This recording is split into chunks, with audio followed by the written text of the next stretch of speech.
Dabar jeigu galime, kiti skaitys, buvo toks komentaras.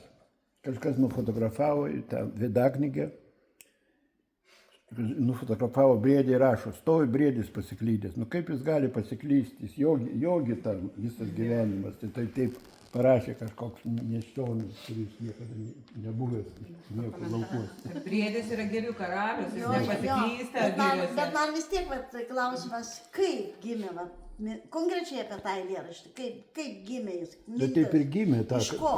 Iš to, kad jis sako, stovi briedis pasiklydęs. Žmogus, kuris nesupranta, kad briedis yra girios ir laukų gyventas ir visa kita, čia gali iš New Yorko žmogus rašyti, arba iš vidurio Londono. Ai, tai jūs užmatėt šitą dalyką vidaknygėje ir tada parašėte. Ai, va kaip čia buvo. Čia žmogus, kuris...